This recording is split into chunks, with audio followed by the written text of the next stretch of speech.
और रुक करेंगे अगली खबर की ओर, जहां छत्तीसगढ़ में नई आबकारी नीति को लेकर ये खबर है, जहां सरकार के फैसले पर अब सियासत तेज हो गई है। छत्तीसगढ़ सरकार ने आबकारी नीति में बड़ा बदलाव करते हुए शराब की दरें बढ़ाने का फैसला किया है।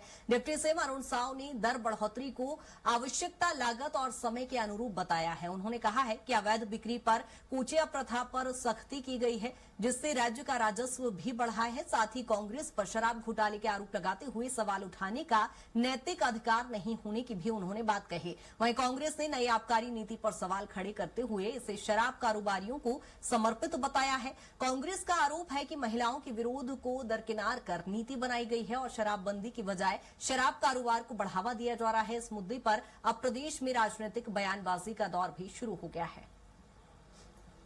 भाजपा सरकार की जो नई आबकारी नीति है वो शराब कारोबारियों को समर्पित है। ये महिलाओं के विरोध को दरकिनार करके बनाया गया है। जहां प्रदेश में शराबबंदी की मांग हो रही, वहीं सरकार ज्यादा से ज्यादा शराब बेचने, शराब से ज्यादा मुनाफा कमाने, प्लास्टिक के बोतल में शराब बेचने की नीति बनाकर बता दिया है कि भाजपा को शराब से प्रेम है।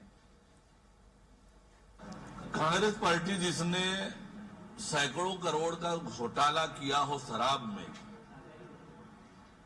उसे कोई अधिकार नहीं है कि वो शराब नीति पर कोई प्रश्न चिन्ह उठाए।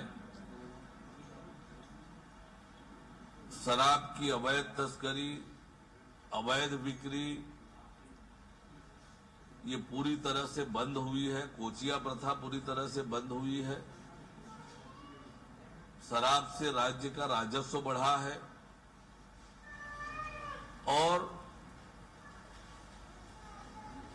कांग्रेस को किसी तरह का प्रश्न उठाने का कोई हक नहीं बनता है।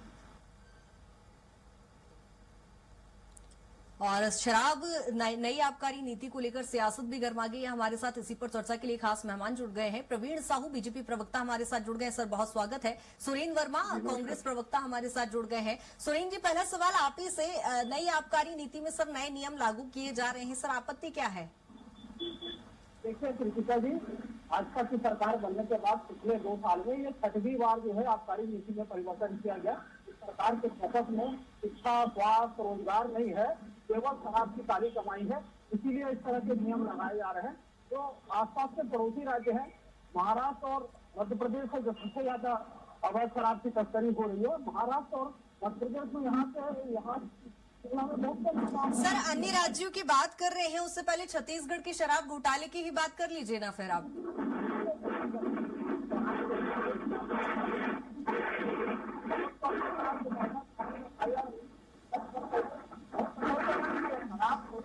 चलिए सर, आपकी चूंकि नेटवर्क में नहीं होने की वजह से आवाज स्पष्ट नहीं हो पा रही, मैं इस सवाल का जवाब आपसे लूंगी, लेकिन प्रवीण जी भी हमारे साथ जुड़े हैं। प्रवीण जी, इस नई आबकारी नीति में जो बदलाव किए गए हैं, अब इस पर सवाल खड़े हो रहे हैं सर।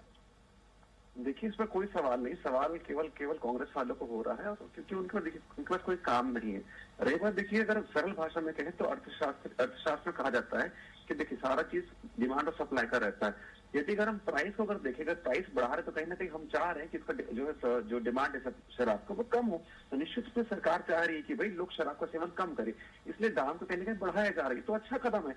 और एक बात देखिए, कांग्रेस अपने कार्यकाल में देखिए, जहां पर सरकारी दुकान में पहले 2 काउंटर होते थे, एक वैध काउंटर, एक अवैध काउंटर, जिसके माध्यम से पूरे कांग्रेस के कार्यकाल में इनके नेताओं ने कहीं ना कहीं अवैध उगाही की। आज भी इनकी शीर्षस्थ नेता जेल में है और इनको कहीं ना कहीं जमानत नहीं मिली है। जमानत में भी होंगे तो कहीं ना कहीं इनको दोष मुक्त साबित नहीं हुआ है न्यायालय के माध्यम से। तो निश्चित रूप से कांग्रेस इस विषय पर पूरी तरह से उठा ही नहीं सकती। लगभग ठीक है, इन्हीं सवालों के जवाब ले लेते हैं। सुरेंद्र जी, जिस तरह से यह आप ही की सरकार में हुआ था सर, ये ऋतिका जी, आज देखिए छत्तीसगढ़ में क्या हाल है। गली गली में कुर्सियां घूम रहे हैं, अवैध शराब, नकली शराब, गुणवत्ताहीन शराब का अंबार लगा है। आज कौन कर रहा है? देखिए कांग्रेस पर ये दुर्भावना पूर्वक जो है जांच एजेंसियों को प्रभावित करके फर्जी आरोप लगे, कोर्ट से जो है वो सारी चीजें प्रमाणित हो रही है, धीरे धीरे कलई खुल रही है। अंग्रेजों के जमाने की जो आबकारी नीति थी, उसको पहली बार कमीशन खोरी के लालच में किसी ने चेंज किया तो 2013-14 में 60% कमीशन सप्लायर कंपनियों से रमन सिंह ने लिया। 42,000 करोड़ का जो है 4200 करोड़ का आबकारी घोटाला रमन सरकार में हुआ, जांच कर रही है एजेंसियां, तो 2013-14 से दायरा बढ़ाना चाहिए। तो सर इस पूरी व्यवस्था को आपकी सरकार जब थी तब क्यों नहीं बदलाव करने की कोशिश की गई? सुन लीजिए, हमने आबकारी नीति में एक भी परिवर्तन नहीं किया। जो रमन सिंह ने 17-18 में पॉलिसी बनाई थी वही 2023 तक चली। ये सरकार आने के बाद में 6 बार परिवर्तित। तो जब आप उनकी पॉलिसी को सर खराब बता रही हैं तो आपको बदलाव करना चाहिए था ना सर, आपकी जब सरकार थी तो। ना हमने खराब नहीं कहा। खराब तो ये कर रहे हैं, FL10 का लाइसेंस बेचने के लिए भाजपा गली गली में घूम के खुशियागिरी कर रहे हैं। इस पर सवाल उठने चाहिए। उल्टा चोर कोतवाल को डांटे। शायद सुरेंद्र जी को जानकारी नहीं कि इन्हीं के कार्यकाल में FL10 लाइसेंस जारी करने का जो है ऑर्डर आपने दिया था। आपत्ति तो होगी ना।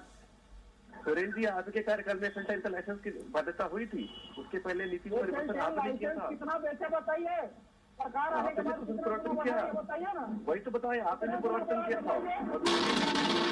को आपने टेंडर दिया जिसके माध्यम से। ठीक है प्रवीण जी, लेकिन फिलहाल कांग्रेस का ये आरोप है कि यहाँ पर शराब कारोबारियों को संरक्षण और दिया जाएगा और बढ़ावा दिया जाएगा। झूठा आरोप है, केवल झूठा आरोप है। हमारे जो नीतियों की पारदर्शिता है पिछले कांग्रेस की कार्यकाल में देखे तो FL10 और 10A के माध्यम से अपने शहरों को टेंडर दिया गया है ना। और इन्हीं के कार्यकाल में अवैध शराब को कहने के बहुत ज्यादा प्रोडक्शन हमने बहुत बंदिश लगा दी है।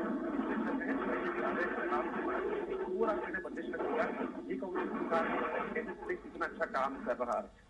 ठीक है सर, अब वो कितना अच्छा इसका परिणाम निकलता है वो देखने वाली बात होगी, लेकिन इतना जरूर कहा जा सकता है कि छत्तीसगढ़ में शराब और घोटाले और सियासत का कहीं ना कहीं चोली दामन का साथ रहा है।